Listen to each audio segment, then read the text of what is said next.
कहानी की स्टार्टिंग लिन मैंशन को दिखाने से होती है, जहाँ पे एक औरत अपने बच्चे को जन्म दे रही थी। होने वाला बच्चा जन्म से ही कुछ खास शक्तियों के साथ पैदा होने वाला था, जिस वजह से आसपास के जितने भी राक्षस होते हैं वो उसे खाने की कोशिश करते हैं ताकि वो और भी ज्यादा शक्तिशाली हो सके। लेकिन तभी यहाँ पे एक सुंदर सी लड़की आती है और राक्षस को उसके इरादे पूरे करने से उसे रोकती है और राक्षस को बताती है कि होने वाला बच्चा उसके प्रेमी का पुनर्जन्म है, तो वो उसकी सुरक्षा करेगी। इसके बाद वो राक्षस के साथ युद्ध करने लगती है। हमारी हीरोइन का नाम जीजुआन होता है, जो कि नुआ संप्रदाय से होती है और ये इमोर्टल का संप्रदाय होता है। जीजुआन भी इमोर्टल होती है, इसलिए वो आसानी से राक्षस को हरा देती है। तभी हमारे हीरो का जन्म होता है, जिसका नाम लिन ये रखा जाता है। जीजुआन उसे देखकर खुश होती है और उसके बड़े होने का इंतजार करने लगती है। साथ ही वो अपनी पुरानी बातों के बारे में सोचने लगती है, जहाँ पे हम लिन ये के पहले जन्म को देखते हैं। वो अपने पहले जन्म में भी जीजुआन से प्यार करता था और जब जीजुआन को कुछ राक्षस ने जान से मारने की कोशिश की तब वो बीच में आ गया और उसकी जान बचाई, लेकिन इस चक्कर में उसकी जान चली गई। ये देखकर वो इतनी ज्यादा गुस्सा होती है कि अपने पावर का यूज करते हुए अपनी तलवार को एक ही बार में 5 टुकड़ों में बांट देती है और एक एक करके सभी को खत्म कर देती है। पर अफसोस की बात ये होती है कि सारे चेले तो मर जाते हैं, लेकिन इनका लीडर यहाँ से भाग जाता है। सीन कट होता है और आगे स्टोरी हमें 20 साल बाद की दिखाई जाती है, जहाँ पे हमारा हीरो बड़ा हो चुका होता है। लेकिन बड़े होने के बाद वो एक बड़े से ताओवादी मंदिर में सन्यासी बनने का फैसला करता है। उसके गुरु तो ये देखकर बहुत ही ज्यादा खुश होते हैं, लेकिन जीजुआन जो कि काफी समय से उसका इंतजार कर रही थी, वो तो ये देखकर गुस्से से भर जाती है कि जिस लड़के का इंतजार वो काफी समय से कर रही है, वो उसकी सुरक्षा कर रही है और उसके प्यार का इंतजार कर रही है, जिसके लिए उसने अपनी माँ की भी बात नहीं सुनी। वो लड़का बिना कुछ सोचे समझे सन्यास बन रहा है, इसीलिए वो उसकी साधना को भंग करने का फैसला करती है और कहती है कि वो उसे अपने प्यार में ऐसे फंसाएगी कि दोबारा उसके मन में सन्यासी बनने का ख्याल ही नहीं आएगा। इसके बाद जब वो अकेला अभ्यास कर रहा होता है अपने पावर का, तब वो उसे छुपकर देखने लगती है और इस बात से अनजान हमारा हीरो अपनी प्रैक्टिस पे अपना पूरा ध्यान देता है और वो सभी चीजें बहुत ही अच्छी तरीके से खत्म करता है। लेकिन जीजुआन उसके क्लोज आना चाहती थी, इसलिए वो अपने पावर का यूज करती है और नदी में एक दानव सांप की शक्ल का सांप छोड़ देती है, जिस वजह से उसका ध्यान तुरंत उसकी तरफ जाता है और वो उसे दानव समझ लेता है। फिर वो उसे खत्म करने के लिए उसके पीछे भागने लगता है। उसे इस तरीके से उस सांप के पीछे भागते हुए उसे पकड़ते हुए देखकर जीजुआन इस चीज को काफी एंजॉय करती है। तभी सांप धीरे धीरे बहुत ही ज्यादा बड़ा होने लगता है। तभी लिन ये उस सांप से डरता नहीं है, बल्कि अपने पावर का यूज करते हुए उसे कैद कर देता है। जीजुआन कहती है कि काफी समय बाद तुम्हारे साथ खेलकर मुझे बहुत ही ज्यादा अच्छा लगा, लेकिन अब मुझे तुम्हारे पास आना है।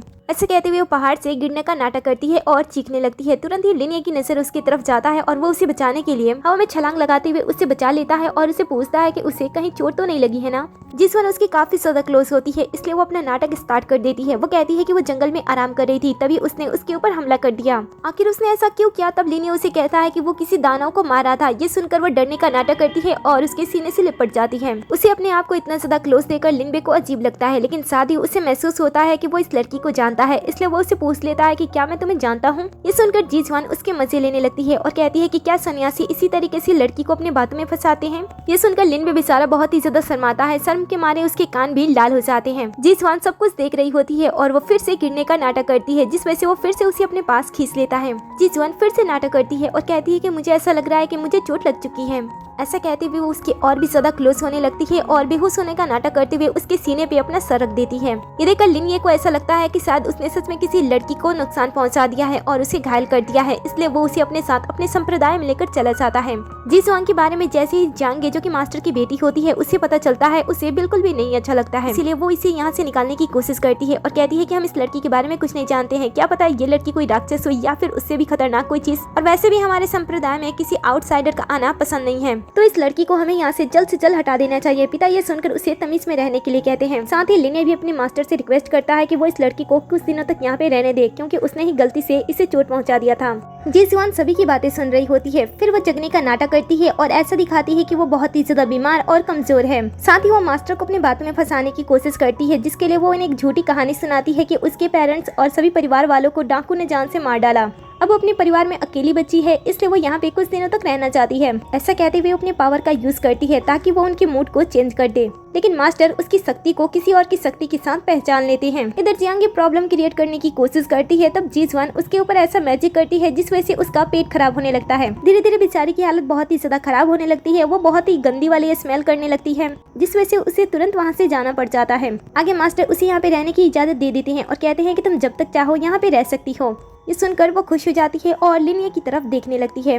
लिनी अपना चेहरा साइड तो कर लेता है लेकिन उसे भी खुशी होती है। इधर बेचारे जियांगे की हालत बहुत ही ज्यादा खराब होती है। सुबह से रात हो जाती है लेकिन अब तक बेचारी वॉशरूम से पूरी तरीके से बाहर नहीं आ पाती है। जब भी वो बाहर आती वो जीजवान के बारे में जानने की कोशिश करती। इस बार तो उसे पता चलता है कि जीजवान उसके डैड की शिष्य बन गई है और हाल फिलहाल में शायद वो इस समय लिनिए की घर पे है क्योंकि रात हो गई थी और वहाँ से वो घर वापस नहीं आई। ये सुनकर तो इसका दिमाग हिल जाता है क्योंकि ये भी लिनिए को पसंद करती थी।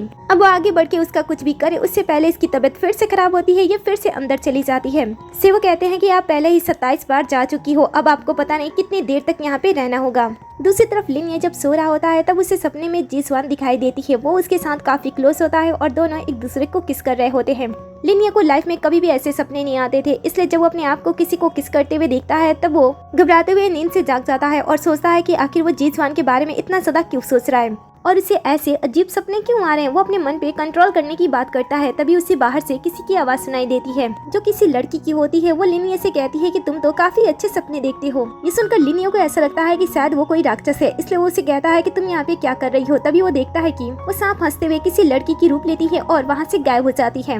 लिनिए उसका पीछा करते हुए कमरे से बाहर आता है और राक्षस को आवाज देने लगता है, लेकिन उसे ये बिल्कुल भी आइडिया नहीं होता है कि वो कोई राक्षस नहीं है, वो तो जीजवान होती है और वो उसकी मैजिक होती है। वो कहती है कि जब तक मैं तुम्हारे पास नहीं आई थी तब तुमने सन्यासी बनने की बात की थी। अब मैं देखती हूँ कि अब मैं तुम्हारे पास आ जाती हूँ तो तुम दोनों में से किसे चूज करते हो। दूसरी तरफ हम मास्टर को उसी राक्षस के सामने झुके हुए देखते हैं। पता चलता है कि ये राक्षस के सेवक हैं जिन्होंने जीजवान के पावर को पहचान लिया होता है और उसके बारे में वो राक्षस को बता देते हैं। राक्षस ये जानकर बहुत ही ज्यादा खुश होता है। वो कहता है कि मैंने उसके लिए 120 साल इंतजार किए हैं। अब मैं उसे फिर से अपने हाथों से जाने नहीं देना चाहता हूँ, इसलिए तुम उसके ऊपर ध्यान रखना और जब मौका मिले तो उसे मेरे पास लेकर आना। दूसरी तरफ हम लिनिए को देखते हैं जो कि राक्षस सांप का पीछा करते करते जंगल पहुँच जाता है जहाँ पे उसे जीजवान मिलती है। वो उसे देखकर पूछता है कि वो इतनी रात को यहाँ पे क्या कर रही है। तो वो बताती है कि वो यहाँ पे उसके लिए चाय वाली जड़ी बूटी ढूंढने के लिए आई थी क्योंकि वो बहुत ही ज्यादा काम करता है तो इससे उसे आराम मिलेगा। लेकिन यहाँ पे उसका सामना गलती से एक बहुत ही बड़े सांप से हो गया जिसने उसे काट लिया। ऐसा कहते हुए अपने जख्मों को उसे दिखाने लगती है, लेकिन लिनिए उसे इस तरीके से देखकर अनकंफर्टेबल होने लगता है। फिर वो उसके इलाज के लिए उसे उसके कमरे में ले जाने की बात करता है, लेकिन वह ऐसा दिखाती है कि उसके पैर बहुत ही ज्यादा कमजोर हो चुके हैं और वह पैरों से खड़ी भी नहीं हो सकती है। तब लिनिए उसे कहता है कि ठीक है, तो मैं पहले तुम्हारे पैरों से जहर बाहर निकाल देता हूँ जिससे तुम्हें थोड़ा अच्छा महसूस होगा। ऐसा कहते हुए वो उसके पैर से खून को चूसकर जहर बाहर निकालता है और उसे अपने बाहों में उठाकर यहाँ से लेकर जाने वाला होता है। तभी यहाँ पे जियांगे ऐसा आती है और दोनों को यहाँ पे देखकर उनसे पूछती है कि वो लोग यहाँ पे क्या कर रहे हैं। लिनिए तुरंत बता देता है कि जीजवान को सांप ने काट लिया है, इसलिए वो उसके इलाज के लिए उसे उसके कमरे में लेकर जा रहा है। जियांगे दोनों को साथ नहीं दिखना चाहती थी, इसलिए वो लिनिए से कहती है कि उसे मेडिकल की नॉलेज है, इसलिए वो उसके लिए सूप बना देगी जिससे वो जल्द से जल्द ठीक हो जाएगी। और फिर वो दोनों वहाँ से चले जाते हैं। जियांगे को उसे बचाने का बिल्कुल भी इरादा नहीं होता है, इसलिए वो दवा की जगह पे जहर वाली सूप बनाने का फैसला करती है और उसे डर भी नहीं होता है। वो कहती है कि अगर उससे कोई पूछेगा तो वो कह देगी कि सांप का डोज ज्यादा था जिस वजह से वो उसे बचा नहीं पाई। दूसरी तरफ लिनिए जीजवान के पैरों पे पट्टी कर देता है और उसे आराम करने के लिए उसे छोड़ देता है। तभी यहाँ पे जियांगे सूप लेकर आ जाती है और उसे सूप पीने के लिए देती है। वो भी सूप को पी लेती है और इसके बाद जियांगे यहाँ से चली जाती है, लेकिन सूप पीने के बावजूद भी उसे कुछ नहीं होता है। पर फिर भी वो ऐसा नाटक करती है कि सांप के काटने की वजह से उसकी पूरी बॉडी ठंडी पड़ रही है। ये सुनकर लिनी उसके लिए डॉक्टर बुलाने के लिए जाता है, लेकिन वो उसे रोक देती है और कहती है कि उसे डर लग रहा है। वो नहीं चाहती है कि वो उसे छोड़कर यहाँ से जाए, वो बस इतना चाहती है कि वो उसे गले से लगा ले ताकि इसकी ठंड कम हो जाए। तब लिनी हिचकिचाते हुए उसे गले से लगा लेता है। पूरी रात वो उसके पास ही रहता है और उसके बारे में लगातार सोचे जा रहा होता है।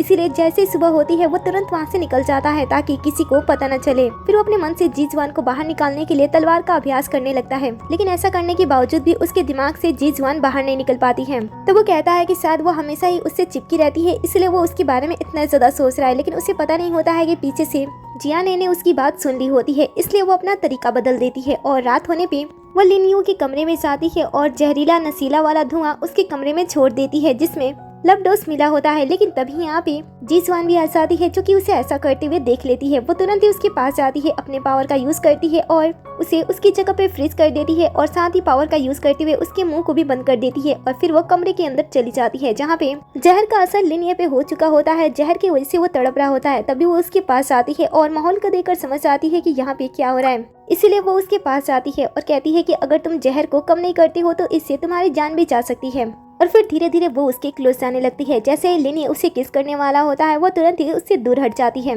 और उसे छेड़ते हुए उससे परेशान करने लगती है। जब भी वो उसे किस करने के लिए उसके पास आता वो हट जाती, जिस वजह से वो और भी ज्यादा बेचैन होने लगता है। वो तुरंत ही उसे अपने पास खींचता है और उसे किस करने लगता है। दोनों ही एक दूसरे में खो जाते हैं और एक दूसरे को किस करने लगते हैं। बाहर जियांग बेचारी वैसे ही फ्रीज पड़ी होती है और इधर ये दोनों वापस से एक दूसरे को किस किए जा रहे होते हैं। धीरे धीरे जहर का असर बढ़ने लगता है, जिससे वो उसके और भी ज्यादा क्लोज जाने लगता है। तो वो उसे कहती है कि चाहे तुम कोई भी क्यों ना हो, लेकिन हमेशा ही तुम मेरे प्यार में ही गिरोगे। ऐसा कहते हुए अपने पावर का यूज करती है और जहर के असर को कम कर देती है। जैसे उसकी आंखें खुलती है उसे कुछ भी याद नहीं होता है।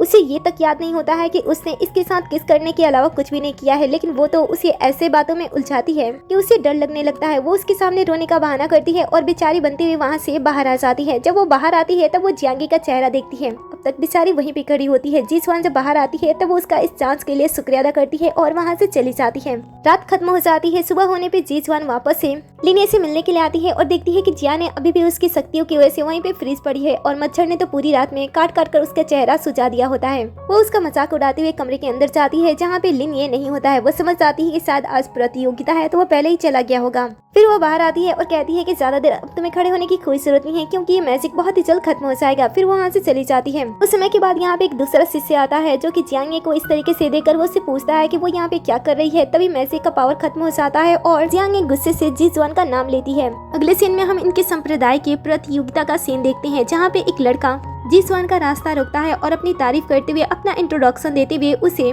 ड्रिंक करने के लिए इनवाइट करता है, लेकिन जीसवान किंग के प्रपोजल को रिजेक्ट कर देती है और लिनिया को ढूंढने के लिए निकल जाती है। तभी वो दूर से देखती है कि अचानक से कुछ शिष्य लिनिया का रास्ता रोक रहे हैं। असल में ये लोग उसे पार्टिसिपेट करने के लिए रोकने के लिए आए थे ताकि लिनिया जिस पर्सन से अभी मिली थी, जिस लड़की का नाम किंग था, वो आसानी से इस प्रतियोगिता को जीत जाए।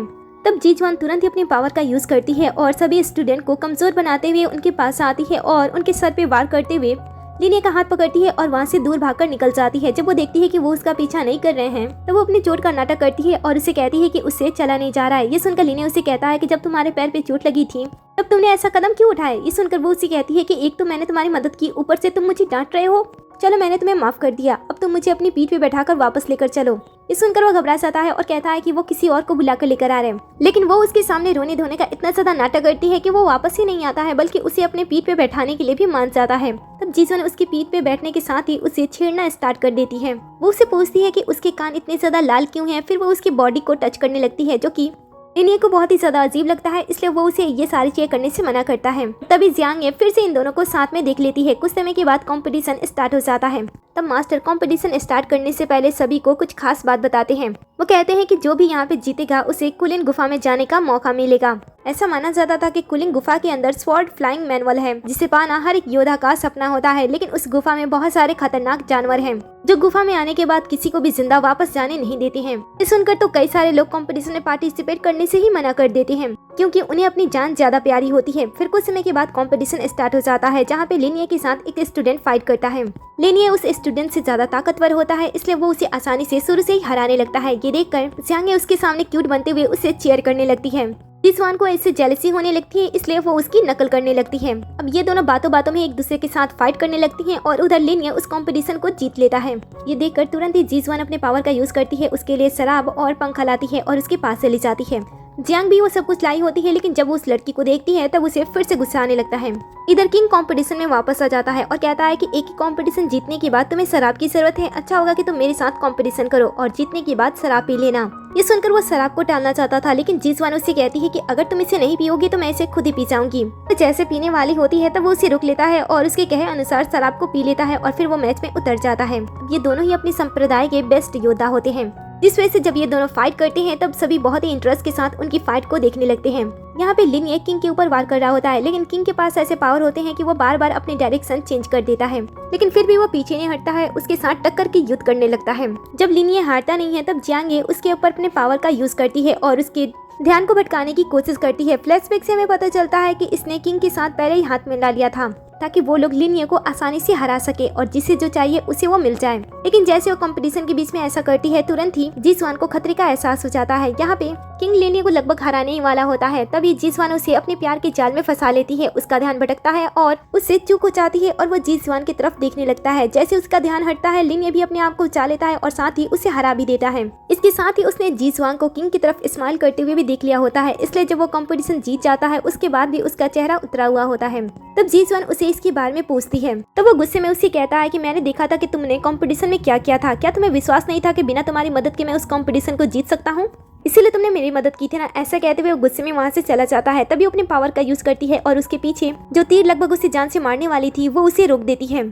पता चलता है कि इसके पीछे चियांग यही होती है। वो तुरंत यहाँ से भागने की कोशिश करती है लेकिन जी जुआन उससे पकड़ लेती है और फिर वो उसे कई सारे थप्पड़ लगा देती है और कहती है कि आइंदा अगर मेरे पीछे आने की कोशिश की तो मैं तुम्हें खत्म कर दूंगी, और जिस जहर से तुम मुझे मारने की कोशिश कर रही थी उसे अगर तुमने फिर से किसी और पे ट्राई किया तो मैं तुम्हारे जीने की इच्छा तुमसे छीन लूंगी। तभी उसे अपने हाथ में पहने हुए चीज से पता चलता है कि किंग ये फिर से मुसीबत में पड़ने वाला है। वो तुरंत ही वहाँ से गायब हो जाती है और सीधा किंगे के पास पहुंचती है जो कि उस गुफा में पहुंच चुका होता है। यहाँ पे काफी सारे जहरीले कीड़े होते हैं। जी स्वान कहती है कि यहाँ पे जो कुछ भी है उसे तुम्हारे कबीले के ही कुछ लोगों ने किया है, क्योंकि उन्हें पता था कि तुम जीत जाओगे। मैंने बस समय पे तुम्हारी थोड़ी सी मदद की थी ताकि तुम मरो नहीं, और मैंने तुम्हारी जीत में कोई भी मदद नहीं की थी। ऐसा कहते हुए वो अपने पावर का यूज करती है और सभी जहरीले कीड़ों को खत्म कर देती है। ये देखकर वो हैरानी से उसे पूछता है कि बताओ तुम कौन हो और तुम्हें ये सारी चीजें कैसे पता है। तब वो उसे कहती है कि तुम्हें पता है ना, मैं दक्षिण दिशा से हूँ, वहाँ पे ऐसी चीजों को हैंडल करना बड़ी आसानी से सिखाया जाता है। लिनिया उसकी बात मान लेता है और फिर वो गुफा के थोड़े से अंदर जाते हैं। तभी लिनिया के जहर पे ऊपर से एक जहर की बूंद गिर जाती है। ये देखकर वो पूछता है कि ये क्या है। तब वो बताती है कि ये जहर है, अगर ये किसी इंसान के ऊपर पड़ता है तो वो इंसान आधे घंटे के अंदर वो मर सकता है, इसलिए समय से पहले उस जहर को बॉडी से बाहर निकालना होगा। अगर तुम चाहो तो मैं ऐसा कर सकती हूँ। तब वो बहाना करता है और कहता है कि तुम्हें ऐसा करने की कोई जरूरत नहीं है, मैं किसी जड़ी बूटी को ढूंढ लूंगा। लेकिन वो इसे इतनी आसानी से जाने नहीं देती है। वो उसके जहर को धीरे धीरे करके निकालने लगती है। जहर निकालने के बाद वो उससे कहती है कि अब तुम्हें मेरे साथ ही रहना होगा। तो वो कहता है कि इसके बारे में हम बाद में बात करेंगे। इसके बाद वो लोग गुफा के और भी ज्यादा अंदर चले जाते हैं, जहाँ पे लिनिया को वो मैनुअल दिखाई देता है। वो अपने पावर का यूज करता है और उसे अपने पास खींच लेता है। ऐसा करने पे अचानक से गुफा के अंदर तेज हलचल होना स्टार्ट हो जाता है। किसी को समझ नहीं आ रहा होता है कि यहाँ पे क्या हो रहा है। तभी अचानक से यहाँ पे वो राक्षस आ जाता है। जी स्वान को वो यहाँ पे देखकर वो बहुत ही ज्यादा खुश होता है और कहता है कि हम लोग फिर से मिल चुके हैं। मैं भी यहाँ पे हूँ, तुम भी यहाँ पे हो, लेकिन तुम्हारे प्रिय को पुरानी जिंदगी तो याद ही नहीं है। इस सुनकर वो उससे पूछता है कि वो क्या कह रहा है, लेकिन वो बात को टाल देती है। तभी राक्षस उसके ऊपर हमला करता है। ये देखकर लिनिया बीच में कूद पड़ता है और उसका सामना करने लगता है। क्योंकि उसकी शक्ति राक्षस से कम होती है, इसलिए वो उसके सामने ज्यादा देर टिक नहीं पाता है। फिर जी जुआन उसे संभालती है और राक्षस के साथ सामना करने के लिए वो खुद ही आगे बढ़ती है। फिर वो अपने पावर को बढ़ाने की कोशिश करती है। ऐसी शक्ति लिनिया ने पहली बार देखी होती है, इसलिए वो उसे पूछता है कि वो कौन है। तभी जी जुआन कमजोर पड़ जाती है, क्योंकि अपनी आध्यात्मिक ऊर्जा इस गुफा के अंदर सक्रिय नहीं कर पा रही होती है, जिस वजह से अब वो राक्षस को हरा भी नहीं सकती है। राक्षस ये देखकर हंसता है और उसे बताता है कि वो गुफा के अंदर कितनी ज्यादा कमजोर है। वो उसे कहता है कि वो उसे जान से मार डालेगा और उसके अंदर जो आध्यात्मिक शक्ति से भरी हुई मोती है उसे छीन लेगा। फिर वो उसके ऊपर हमला करता है, लेकिन लिनिया बीच में आ जाता है और फिर से राक्षस के साथ मुकाबला करने लगता है। जब वो ऐसा कर रहा होता है तब पुरानी चीजें फिर से दिखाई देने लगती हैं। लिनिया तुरंत ही उसके पास आती है और उसे संभालते हुए उसे पूछती है कि उसे ऐसा करने की क्या जरूरत थी। तब वो भी एक्सप्लेन नहीं कर पाता है। वो कहता है कि मुझे मेरी बॉडी पे कंट्रोल नहीं था। इधर राक्षस अपने पावर को ज्यादा से ज्यादा बढ़ाई जा रहा होता है। तभी जी जुआन देखती है कि लिनिया की बॉडी से सुनहरी रोशनियां बाहर निकल रही हैं। वो तुरंत ही कुछ महत्वपूर्ण सोचती है और उसके बाद लिनिया को अपने पास खींचते हुए उसे किस करते हुए अपनी आध्यात्मिक ऊर्जा की जो गोली होती है वो उसकी बॉडी के अंदर ट्रांसफर कर देती है और फिर राक्षस का सामना करने के लिए आगे आ जाती है, क्योंकि अब उसकी शक्तियां बांधने वाला कोई भी चीज उसके पास नहीं था और अब वो अपनी शक्ति का यूज कर सकती थी। लिनिया भी उसकी साथ देने के लिए उसके पास आ जाता है और दोनों मिलकर राक्षस का सामना करते हैं और उसे हरा देते हैं। राक्षस को विश्वास ही नहीं होता है कि वो इन दोनों से हार गया। वो जी जुआन से पूछता है कि तुमने ऐसा कैसे कर लिया। तब वो बताती है कि उसने लिनिया के साथ आध्यात्मिक ऊर्जा वाला रिश्ता बना लिया है, जिसके बाद दोनों ही एक दूसरे के पावर का यूज कर सकते हैं। ये सुनकर वो कहता है कि अच्छा ऐसी बात है तो मैं तुम दोनों को एक साथ ही हरा देता हूँ। इसके बाद दोनों एक दूसरे के साथ युद्ध करने के लिए एक बार फिर से आ जाते हैं। मुकाबला फिर से स्टार्ट होता है, जहाँ पे ये दोनों एक ही तलवार के साथ राक्षस का सामना कर रहे होते हैं। वहीं पे राक्षस अकेला होता है, लेकिन उसकी शक्तियाँ ज्यादा होती हैं, पर फिर भी वो इन दोनों का मुकाबला नहीं कर पाता है। ये जब दोनों साथ में मिलते हैं तब इनकी शक्तियाँ बहुत ही ज्यादा बढ़ जाती है और वो आसानी से राक्षस को हरा देते हैं। इस बार राक्षस का ज्यादा ही नुकसान हो चुका होता है, इसलिए वो यहाँ से तुरंत भाग जाता है। तभी जी जुआन भी कमजोर पड़ने लगती है, क्योंकि उसकी आध्यात्मिक शक्ति उसके पास नहीं थी। दूसरी तरफ जियांगे किंग के साथ लिनिया को ढूंढते ढूंढते उस गुफा में पहुंच जाते हैं। जियांगे जब देखती है कि जी जुआन कमजोर है तब वो उसे चुड़ैल कह के पुकारने लगती है और उसके ऊपर हमला करती है।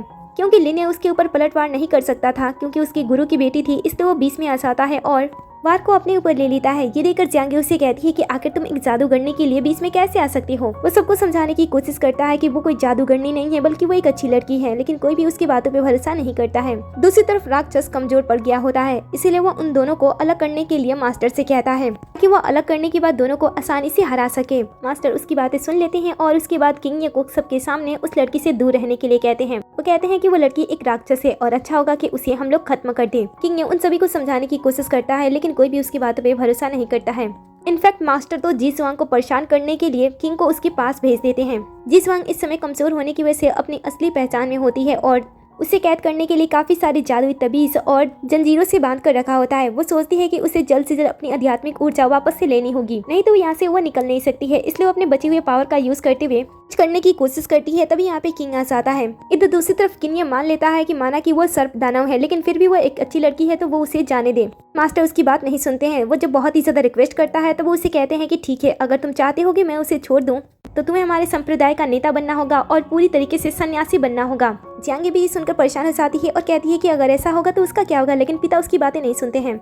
लिनिया को सिर्फ एक ही रास्ता देते हैं, वो भी उस रास्ते पे चलने के लिए मान जाता है क्योंकि वो जी स्वान को किसी भी हाल में बचाना चाहता था। दूसरी तरफ किंग जी स्वान से कहता है कि सभी तुम्हें सांप राक्षस समझते हैं, इसलिए अच्छा होगा कि तुम मेरी बात मानो। वो उसे अपनी जाल में फंसाने की कोशिश करता है और किंग की तरफ उसे भड़काने की भी कोशिश करता है। वो कहता है कि जिसका तुम इंतजार कर रही हो वो नहीं आने वाला है, क्योंकि वो संप्रदाय का नेता बनने की लालच में अपनी मास्टर की बातें सुन रहा है। ये सुनकर वो उसके बातों पे भरोसा नहीं करती है।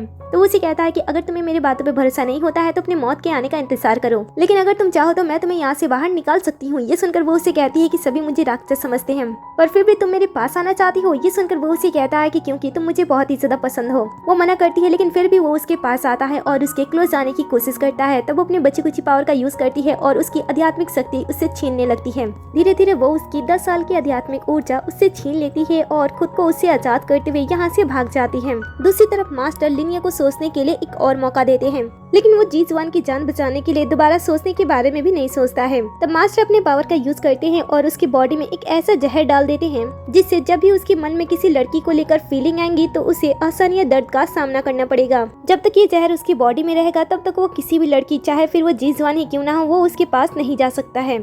फिर मास्टर जैसे अपना काम खत्म करते हैं तभी यहाँ पे जी स्वान आ जाती है।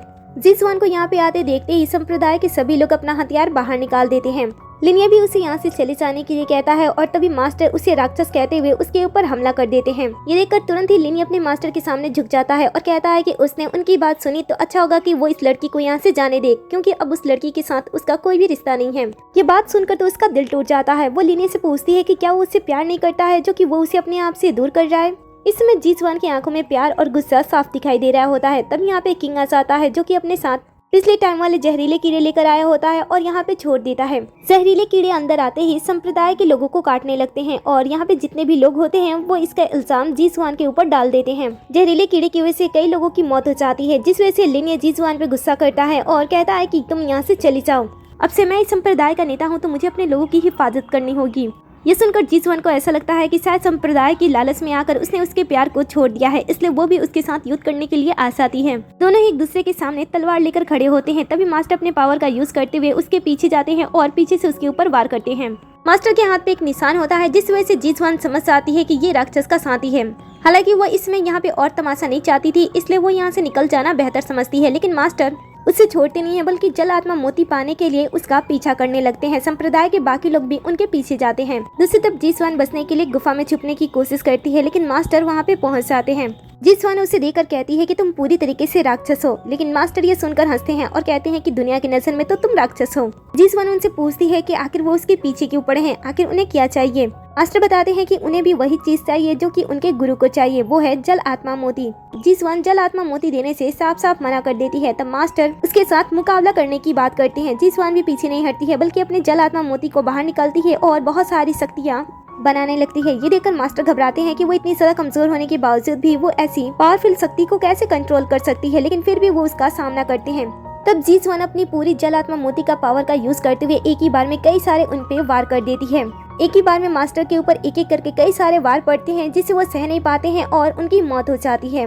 मास्टर की मौत के तुरंत ही बाद यहाँ पे संप्रदाय के सभी लोग पहुँच जाते हैं और सभी जीसवान को ही गलत समझने लगते हैं। जीसवान सभी को समझाने की कोशिश करती है कि जैसा वो लोग मास्टर को समझ रहे हैं, मास्टर वैसे बिल्कुल भी नहीं है, वो राक्षस के साथ ही थे। लेकिन कोई भी उसकी बातों पे भरोसा नहीं करता है। जियांगे तो अपने डैड का बदला लेने के लिए उसके ऊपर हमला करती है, तब वो हमले को रोकती है, जिस चक्कर में जियांगे को चोट लग जाता है और बीच में लिंगे आ जाता है जो कि उसे जान से मारने वाला होता है। लेकिन जीजवान पीछे नहीं हटती है, वो उसके सामने खड़ी रहती है। तभी लिनिया उसका हाथ पकड़ता है और वहाँ से उसे लेकर गायब हो जाता है। वो उसे कहता है कि अब हमारे रास्ते अलग हो चुके हैं और फिर वो वहाँ से गायब हो जाता है। क्योंकि लिनिया उससे प्यार करता था इसलिए वो उसे मार नहीं पाता है और रात में उसके बारे में ही सोच रहा होता है।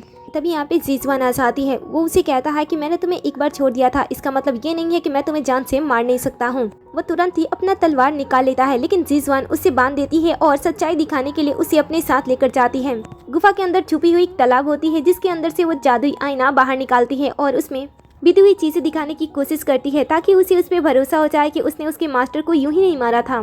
जादुई आईना धीरे धीरे लिनिया को सच्चाई दिखाता है, जहाँ पे वो देख पाता है कि उसके मास्टर किसी राक्षस का साथ दे रहे थे, जिसकी वजह से उन्होंने जीसवान के जल आत्मा मोती लेने की कोशिश की थी और इस चक्कर में वो मारे गए। आगे जीसवान अपनी असली पहचान लिनिया को बताती है कि वो नुआ संप्रदाय से है, वो कोई राक्षस नहीं है, ये तो उस राक्षस की शक्तियां हैं जिसकी वजह से वो दुनिया की नजर में राक्षस दिखाई देती है। असल में तो वो एक पवित्र संप्रदाय की वंशज है। लिनिया उसे कहता है कि मुझे पता है कि तुम राक्षस नहीं हो, लेकिन अब हम दोनों एक दूसरे के साथ नहीं हो सकते हैं। ऐसा कहते हुए वो जादुई आईने को और भी ज्यादा पीछे कर देता है, जिससे जीसवान को भी पता चल जाता है कि मास्टर ने लिनिया की बॉडी में एक ऐसा जहर डाल दिया है जिस वजह से जब भी वो प्यार करने के लिए आगे बढ़ेगा उसे असहनीय दर्द का सामना करना पड़ेगा।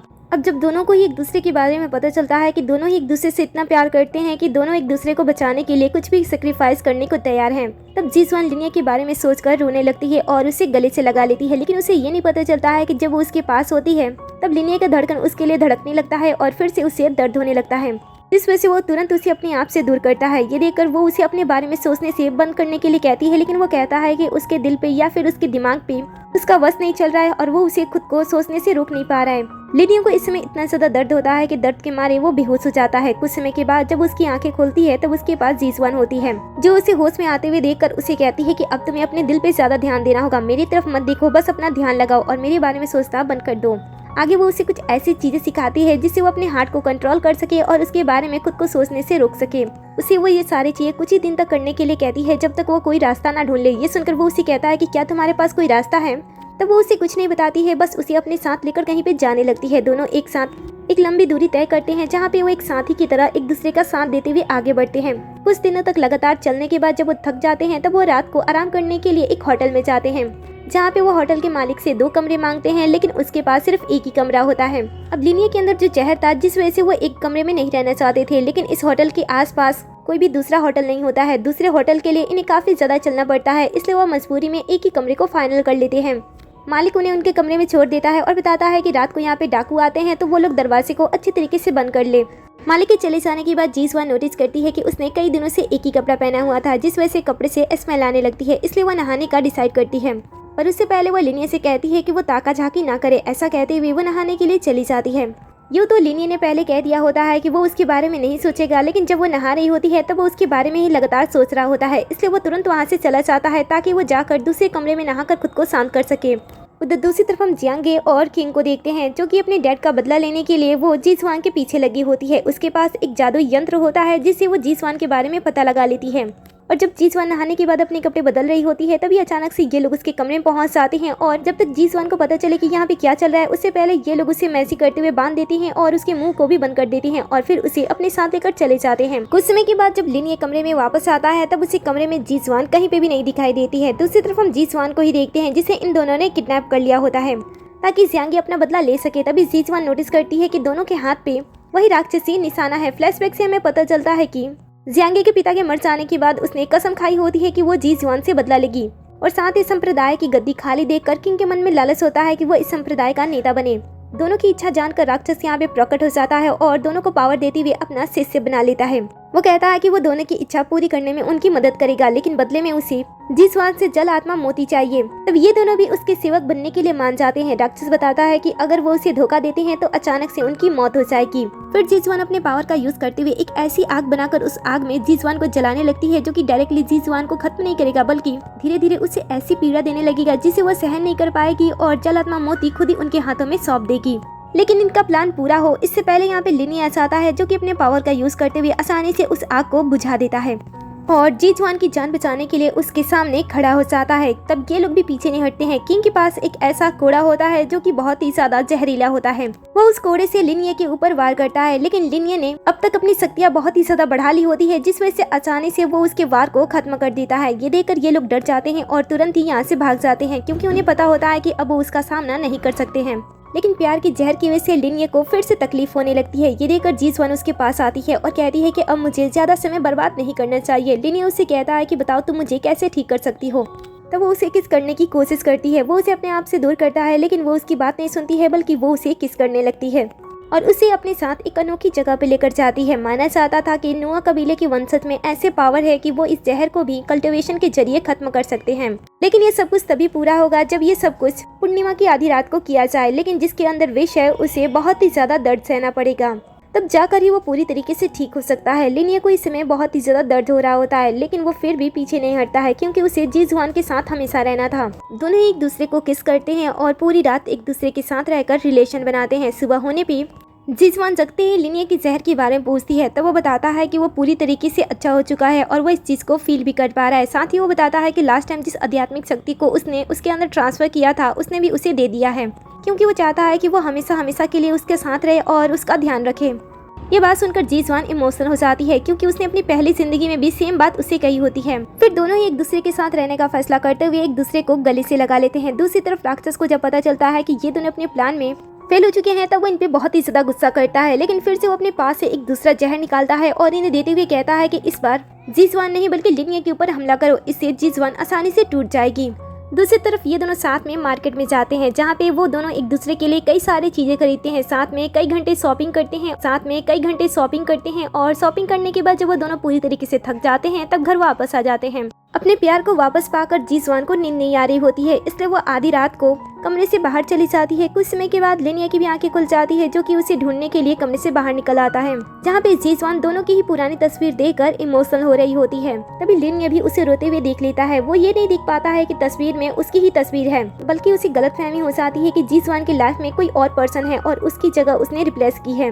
उसे यह बात इतनी ज्यादा बुरी लग जाती है कि वो ड्रिंक पे ड्रिंक पिए जा रहा होता है। वो अपने आप को पूरी तरीके से ड्रंक कर लेता है। तभी सियांग ये भी उसका पीछा करते हुए शॉप में पहुंच जाती है, जहाँ पे वो एक वर्कर को बुलाती है, उसे चांदी के सिक्के देती है और शराब में मिलाने के लिए कह देती है। नौकर वैसा ही करता है और लिनिया शराब की जगह पे उस जहर को पी लेता है। जैसे वो यहाँ से जाने वाला होता है, उसे अचानक से चक्कर आने लगते हैं और वो फिर से जीजवान के बारे में सोचने लगता है। उसे अपनी दूसरी जिंदगी का हर एक पल जिसने उसने जीजवान के साथ बिताया था, वो सारे पल उसे याद आने लगते हैं। लेकिन अचानक से धीरे धीरे जब जहर अपना काम करना स्टार्ट करता है, तब वो धीरे धीरे जीजवान को पूरी तरीके से भूल जाता है और वहीं पे बेहोश हो जाता है। कुछ समय के बाद जब जीजवान उसे ढूंढते हुए आती है, तब वो होश में आता है। उसे वो अपने साथ घर ले जाने की कोशिश करती है, लेकिन लिनिया उसे भूल चुका होता है, इसलिए वो उसे पूछता है कि वो कौन है। तभी यहाँ पे जियांगे और किंग आ जाते हैं और दोनों ही इस मौके का फायदा उठाते हुए जीजवान के ऊपर इल्जाम लगाते हैं कि ये एक कातिल है जिसने उनके मास्टर की जान ली है। ये सुनकर लिनिया तुरंत ही गुस्सा हो जाता है। वो अपना तलवार निकालता है और उसे जान से मारने वाला होता है, लेकिन गर्दन तक जाते जाते जीजवान तलवार को रोक देती है और अपने पावर का यूज करते हुए उसे बेहोश कर देती है। उसके बाद वो इन दोनों को भी अपने पावर से उनकी जगह पे फ्रीज कर देती है और फिर वो लिनिया की जांच करती है। जांच से उसे पता चल जाता है कि इसके बॉडी में फिर से एक नया जहर आ चुका है, जिस वजह से वो उसे पूरी तरीके से भूल चुका है। अब जीजवान इन लोगों की वजह से बार बार अपने प्यार से दूर हो रही होती है और बार बार उसे एक नए जहर से सामना होता है, जिस वजह से वो इस बार क्या करती है कि लिनिया की बॉडी के अंदर से एक बूंद खून निकालती है, जिसके अंदर भूलने वाला जहर होता है और वो उस बूंद से इन दोनों के ऊपर हमला करते हुए जहर को इनके बॉडी में ट्रांसफर कर देती है और कहती है कि जिस जहर को देने के लिए इतने ज्यादा उतावले होते हो, जरा एक बार उस जहर को तुम दोनों भी चख लो। ऐसा कहते हुए अपने पावर का यूज करते हुए दोनों की यादों के साथ खेलने लगती है और ये लोग जो जीजवान को अपनी दुश्मन समझ रहे थे, उसे अपनी बड़ी बहन के रूप में वो चेंज कर देती है और वो दोनों बेहोश हो जाते हैं। लगभग आधे घंटे के बाद लिनिया की जब आंखें खुलती है, तो वो उन दोनों को देखकर सोचता है कि वो मर चुके हैं, इसलिए वो फिर से जीजवान के ऊपर हमला करता है।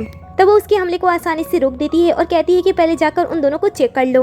तभी वो दोनों भी धीरे धीरे होश में आ जाते हैं और जीजवान को देखते हुए सीनियर बड़ी बहन कहते हुए उसके सामने झुक जाते हैं, लेकिन लिनिया उसे अपनी सीनियर मानने से इनकार कर देता है। जीजवान सोचती है कि जहाँ से इसकी यादें खत्म हुई है, वहाँ पे ही इसे ले जाकर पूरी यादें याद दिलानी होगी। ऐसा कहते हुए वो संप्रदाय में वापस आ जाती है। जहाँ पे वो संप्रदाय की सीनियर सिस्टर के रूप में संप्रदाय के नेता की सीट पे बैठ जाती है।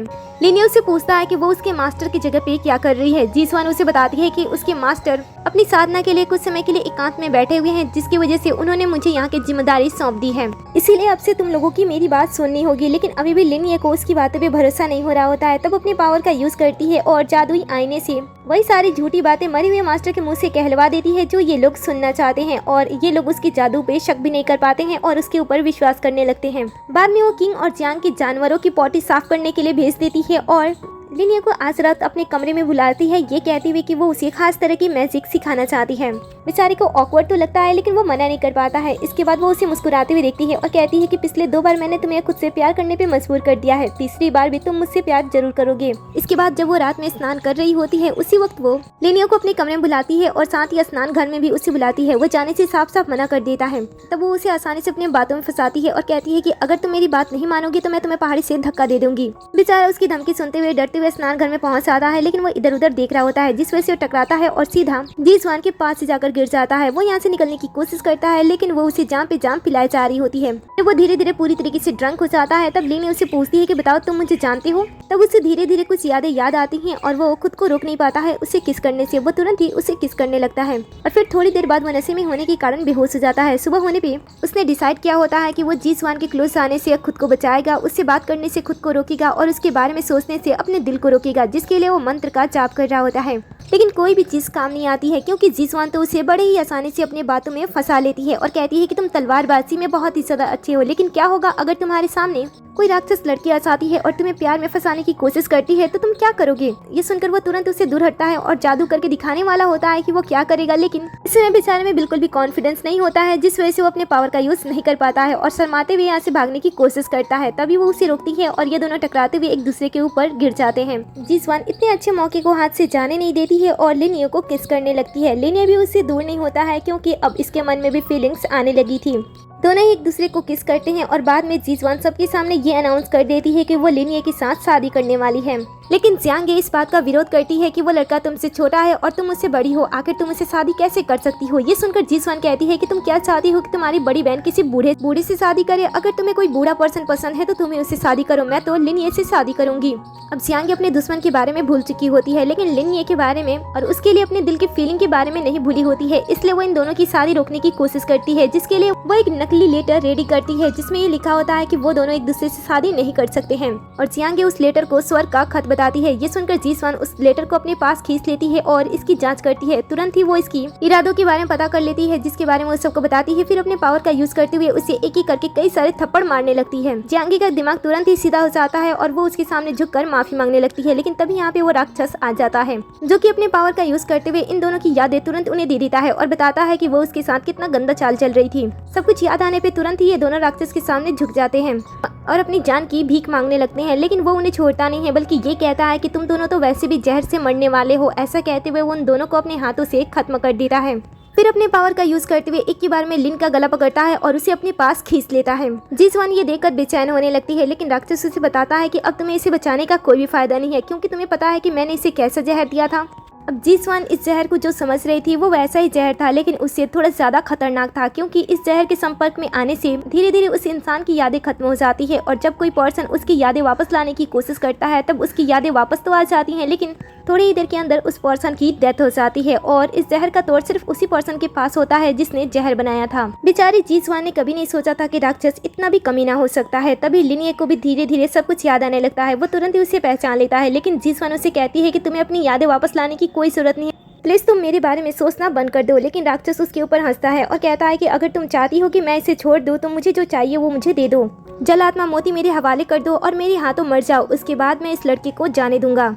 बेचारी जीसवान इतना ज्यादा उससे प्यार करती थी कि वो इस चीज के लिए भी मान जाती है, अपने पावर का यूज करती है और जल आत्मा मोती को अपनी बॉडी से बाहर निकाल देती है। जब वो इस बार अपने जल आत्मा मोती को बाहर निकाल रही होती है तब उसकी शक्तियाँ उसे ही चोट पहुंचा रही होती हैं। फिर राक्षस जल आत्मा मोती पे कब्जा करने के लिए उसे चांद से मारने की कोशिश करता है, लेकिन बीच में लिनिया आ जाता है जो कि चोट उसे लग जाती है और वो बुरी तरीके से घायल हो जाता है। उसे फिर से अपनी आंखों के सामने खोते हुए देखकर वो जोर से दर्द के मारे चीखती है। अचानक से उसकी शक्तियां फिर से इतनी ज्यादा बढ़ने लगती हैं कि राक्षस डर जाता है और तुरंत यहाँ से भाग जाता है। वो अपनी जल आत्मा मोती को वापस से अपनी बॉडी के अंदर खींच लेती है और लिनिया को बचाने की कोशिश करती है, जिसके लिए वो अपनी अमरता एक अमृत में बदलते हुए उसे पिलाने की कोशिश करती है और कहती है कि इसे पीने के बाद तुम्हें 7 दिन की जिंदगी मिल जाएगी। उस बीच मैं तुम्हें दक्षिण लेकर जाऊंगी और इस जहर का तोड़ जरूर ढूंढ लूंगी। लिनिया इसके खिलाफ होता है, लेकिन वो उसे कहती है कि अगर वो मर जाएगा तो वो भी इस दुनिया में अकेली क्या करेगी, इसलिए उसे जीना होगा। फिर वो उस अमृत को उसे पिला देती है, जिसके बाद उसकी हालत पहले से काफी बेहतर हो जाती है। वो उसे सहारे की मदद से दक्षिण दिशा में बसे अपने संप्रदाय में ले जाने की कोशिश करती है। लगातार 7 दिनों से चलने की वजह से उसकी भी हालत खराब हो चुकी होती है, फिर भी वो जैसे तैसे उसे अपने कबीले तक पहुंचा देती है, जहाँ पे वो अपनी देवी के सामने झुककर ये विनती करती है कि वो लिनिया की जान बचा सके। इस तरीके से उसे यहाँ पे तड़पते हुए देखकर उसकी माँ यहाँ पे पहुंच जाती है। अपनी माँ को सामने देखते ही जीसुआन सारी बातें बता देती है कि किस तरीके से लिनिया ने उसकी जान बचाने के लिए खुद की जान ले ली, इसीलिए वो उसे बचाना चाहती है। तब माँ उसे कहती है कि मैं तुम्हारी बात समझ रही हूँ, इसलिए मैं भी तुम्हारी मदद करना चाहती हूँ, लेकिन तुम्हें भी कुछ चीजें छोड़नी होंगी। तुमने तो अपनी अमरता पहले ही उसके ऊपर खर्च कर दी है, इसके बाद मैं तुम्हारी आध्यात्मिक ऊर्जा तुमसे छीन लूंगी और तुम्हें इंसान की तरह पूरी जिंदगी बितानी पड़ेगी। साथ ही तुम्हें संप्रदाय की वंशज होने की वजह से संप्रदाय का दिया हुआ काम भी पूरा करना होगा। मैं उसे ठीक कर दूंगी, लेकिन तुम्हें उसके साथ रहने के लिए सिर्फ 3 दिन मिलेंगे, उसके बाद तुम हमारे पास वापस आ जाओगी, नहीं तो तुम्हारे साथ तुम्हारे प्रेम को भी स्वर्गीय दंड का सामना करना पड़ेगा। लिनिया जितना जीसुआन भी उससे प्यार करती थी, इसीलिए वो सभी सेक्रीफाइस सारी चीजें करने के लिए तैयार हो जाती है और उसकी माँ अपने पावर का यूज करते हुए उसके प्यार को फिर से जिंदा कर देती है। वापस जिंदा होने की वजह से लियान को उसकी पुरानी जिंदगी याद आ जाती है, जिस वजह से वो जीसुआन को उसके पुराने नाम से उसे पुकारता है। उसे भूल जाने की वजह से वो उससे माफी मांगता है और वादा करता है कि अब वो उसके साथ ऐसा कुछ भी नहीं करेगा, बल्कि अब वो उसकी सुरक्षा करेगा और हमेशा हमेशा के लिए उसके साथ रहेगा। जीसुआन उसकी बातें सुनकर मुस्कुराती है, लेकिन उससे सच्चाई से रूबरू नहीं कराती है कि वो उसके पास सिर्फ 3 दिन के लिए है। इस बात से अनजान लिनिया उसे अपनी पूरी दुनिया समझते हुए उसके साथ शादी करने का भी फैसला कर लेता है। वहीं दूसरी तरफ जो राक्षस होता है वो बार बार अपने प्लान में फेल हो रहा होता है, जिस वजह से उसके गुरु, जो कि उससे कई गुना ज्यादा खतरनाक होता है, बार बार अपने सेवक को हारता हुआ देखकर वो उसकी पावर छीन लेता है और उसे खत्म कर देता है। फिर राक्षस राजा अपने पावर का यूज करते हुए जियांग को एक नई जिंदगी देता है और उसकी पुरानी यादें भी उसे दे देता है। उसे खतरनाक शक्तियां देते हुए उसे भी अपनी तरह राक्षस बना लेता है और जीसुआन को उसे मारने के लिए भेज देता है। इधर ये दोनों बेचारे आने वाले खतरे से बिल्कुल अनजान होते हैं और एक कपल की तरह मार्केट कर रहे होते हैं, जहाँ पे जब एक पर्सन इन दोनों को साथ में देखकर इन्हें कपल समझते हुए इनके होने वाले बच्चे के लिए प्रे करता है, तब लिनिया ये बात सुनकर इतना ज्यादा खुश होता है कि उसके सारे फ्रूट्स खरीद लेता है। इसके बाद घर आने के बाद चांदनी रात में ये दोनों एक दूसरे के साथ बिता रहे होते हैं। जीसुआन इस पल में रहते हुए सोचती है कि ये पल यहीं पे रुक जाए, क्योंकि वो आगे नहीं जीना चाहती थी, क्योंकि उसके पास 3 दिन से ज्यादा समय इसके साथ बिताने के लिए नहीं थे और आज इसका पहला दिन खत्म होने वाला था।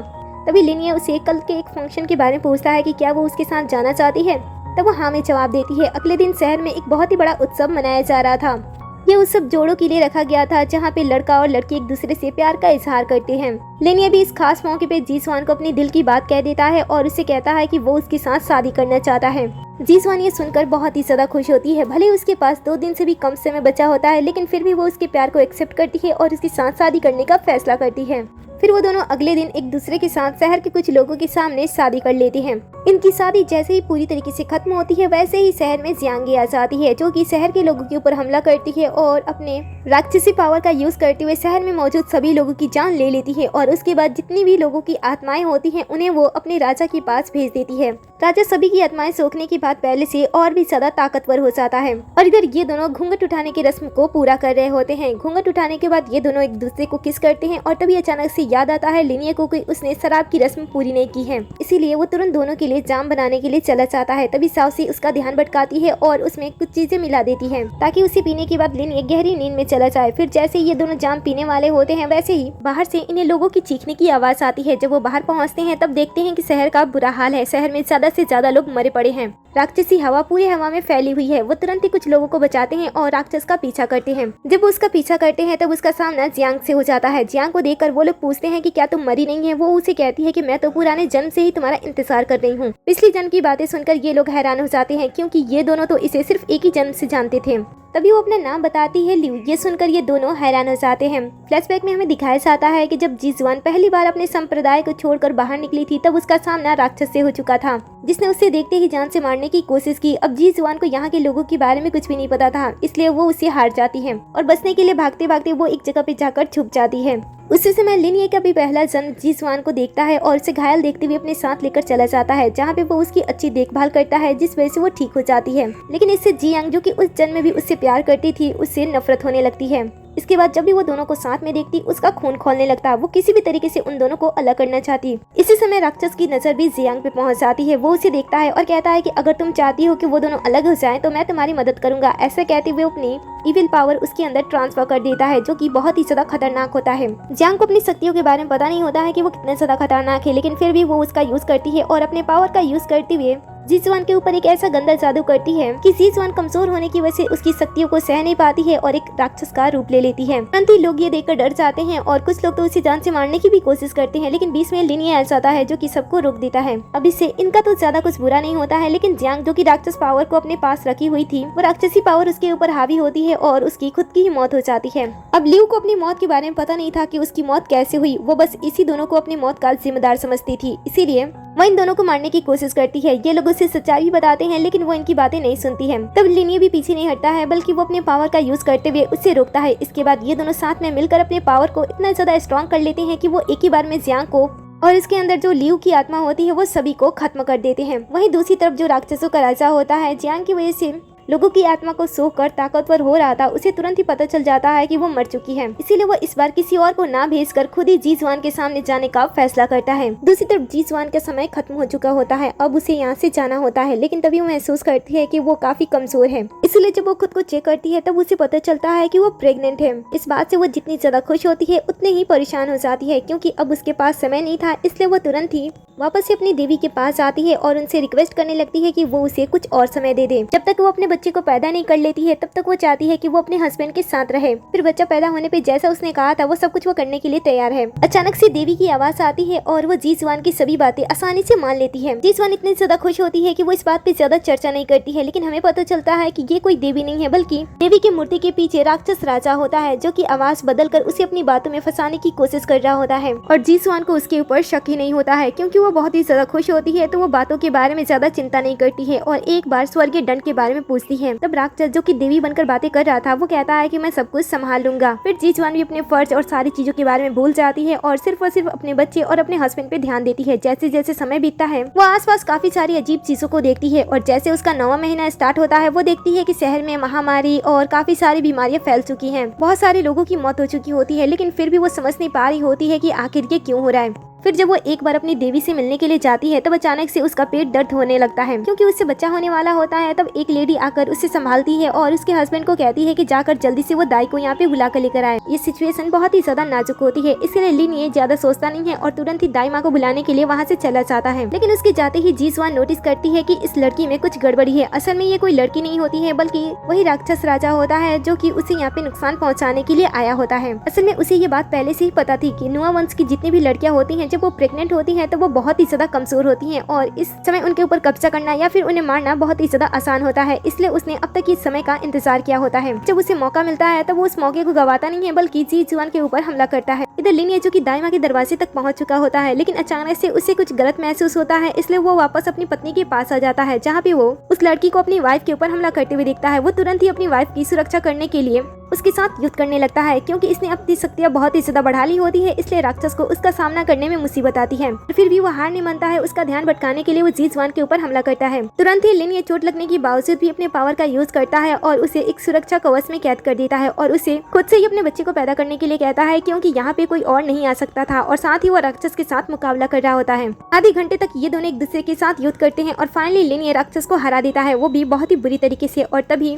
जी जुआन भी अपनी बच्ची को जन्म दे देती है। दोनों ही अपनी बच्ची को देखकर बहुत ही ज्यादा खुश होते हैं और उसका नाम किंगिये रखते हैं। बच्चे पैदा होने की वजह से दोनों की जिंदगी पूरी हो चुकी थी और दोनों एक दूसरे के साथ बहुत ही ज्यादा खुश थे। लेकिन कुछ और नई परेशानियां इनका रास्ता देख रही थी। जब वो रात को सो रहे होते हैं, अचानक से बच्चा तेज तेज रोने लगता है।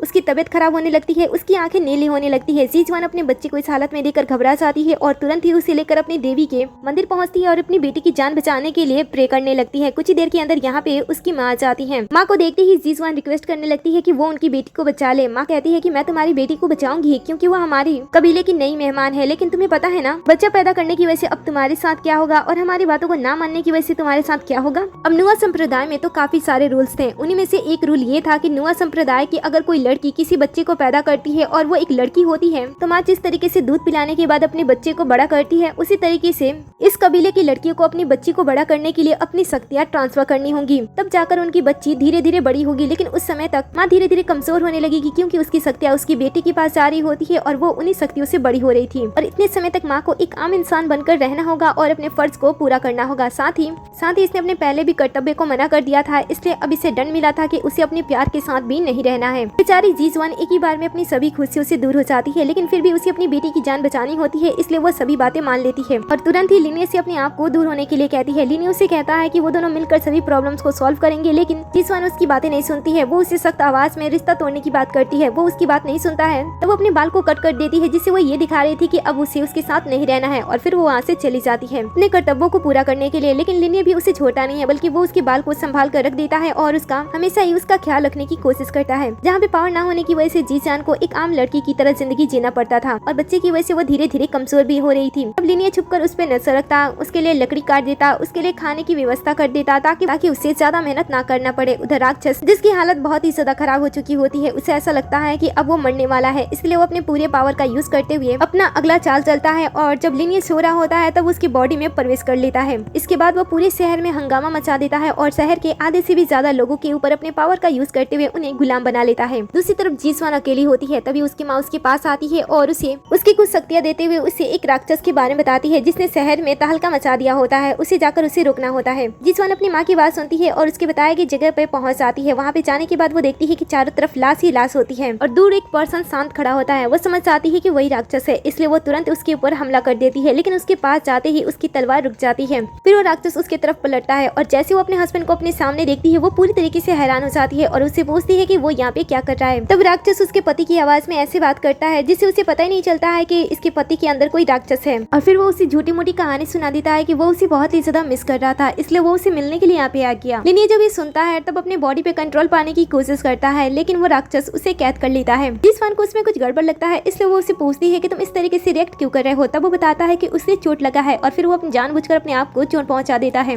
तब जीजवान तुरंत ही अपने साथ लेकर जाती है और उसे ट्रीट करने के बहाने उसके बारे में जानने की कोशिश करती है और तुरंत ही वो इस बात का पता लगा लेती है कि उसके अंदर कुछ गड़बड़ है। वो उसे पूछती है कि बताओ तुम कौन हो। तब राक्षस राजा अपनी पहचान नहीं छुपाता है और उसे बता देता है कि वो राक्षस राजा है जो कि उसकी जल आत्मा मोती लेने के लिए आया है और अगर वो मना करती है तो इस बार वो उसके पति के साथ खुद को भी खत्म कर देगा। ये सुनकर जीजवान सोचती है कि उसने कई बार उसकी जान बचाई है, चाहे वो पहला लाइफ हो या दूसरी लाइफ में कई बार उसकी जान बचाना हो, हमेशा ही उसके सामने खड़ा रहता था। साथ ही वो अपनी माँ की भी बातें याद करती है कि उसका फर्ज क्या है। ये सारी बातें याद करते हुए सोचती है कि उसे अपने पति की भी जान बचानी है और राक्षस को भी खत्म करना है। इसीलिए वो युद्ध करते करते कई जगहों पे पहुंचते हैं जहाँ पे राक्षस राजा अपने कई सारे चाल चलता है। वो अपने काले ड्रैगन को लाता है ताकि वो जीजवान, और होता भी ऐसा ही है, जब वो अपने काले ड्रैगन का यूज करता है तब जीजवान हार जाती है। फिर वो उसे मारने के लिए उसके पास पहुंचता है, लेकिन इन्हें अपनी बॉडी को कंट्रोल करने की कोशिश करता है और साथ ही जीजवान के बारे में सोचने लगता है, चाहे वो उन दोनों का साथ रहना हो, शादी करना हो या फिर उनके बच्चे को देखना हो। सब कुछ याद करते हुए शैतान को हरा देता है और अपनी बॉडी पे वापस से कब्जा कर लेता है। वो जीजवान से बात करने की कोशिश करता है और बताता है कि वो उसका पति है। तब यहाँ पे राक्षस राजा के सैनिक आ जाते हैं जिनका ये दोनों मिलकर सामना करते हैं और थोड़ी ही देर के अंदर सभी को खत्म कर देते हैं। इसके बाद लिनिया जीजवान से कहता है कि वो उसे मार डाले, इससे राक्षस राजा खत्म हो जाएगा और उसकी मिशन भी पूरा हो जाएगा। लेकिन जीजवान अपने पति को नहीं मारना चाहती थी, इसीलिए वो उसे मना करने की कोशिश करती है, लेकिन लिनिया उसे मजबूर कर देता है, उसके हाथों से अपनी खुद की जान ले लेता है और फिर देखते ही देखते उस राक्षस राजा के साथ खुद भी खत्म हो जाता है। जीजवान फिर से अपने प्यार को खोते हुए देखकर अब तो वो पूरी तरीके से टूट चुकी होती है, क्योंकि उसने अपने प्यार को बचाने के लिए कई बार कोशिश की थी, लेकिन फिर भी उसका प्यार आखिर तक उसके साथ नहीं था। अपने प्यार को खोने के बाद अब उसका सिर्फ एक ही मकसद होता है, अपने संप्रदाय को हर एक मुश्किल से बचाना, जिसके लिए वो अपना 60 साल सौंप देती है। माँ उसकी इतनी ज्यादा प्रतिष्ठा देखकर उसे वापस से अमर बना देती है। फिर कई सौ साल बाद वापस से उसके प्यार का जन्म होता है। जीजवान को इसके बारे में पता होता है, इसलिए वो उसे उसके तीसरे जन्म में भी बचाती है और उसे एक मंदिर के हवाले कर देती है ताकि वहाँ पे उसका पालन पोषण हो सके। फिर देखते ही देखते 20 साल फिर से बीत जाते हैं। हमारा हीरो अब बड़ा हो चुका होता है और वो तलवार में उसने पूरी तरीके से महारत हासिल कर लिया होता है, इसलिए वो अपनी शक्तियों को ऐसे जाया नहीं करता है बल्कि उसका यूज करके राक्षसों के बारे में पता लगाकर उन्हें पूरी तरीके से खत्म कर देता। एक बार फिर से वो किसी राक्षस का पीछा करते करते एक कमरे में चला जाता है जहाँ पे वो जीसवान को डांस करते हुए अपनी तीसरी लाइफ में पहली बार देखता है। इसकी नृत्य कला ने तो उसे पूरी तरीके से घायल कर दिया होता है, लेकिन वो उसी राक्षस समझता है, इसलिए वो उसका मास्क हटाकर उसे देखने की कोशिश करता है। जैसे उसका सुंदर सा चेहरा उसे दिखाई देता है,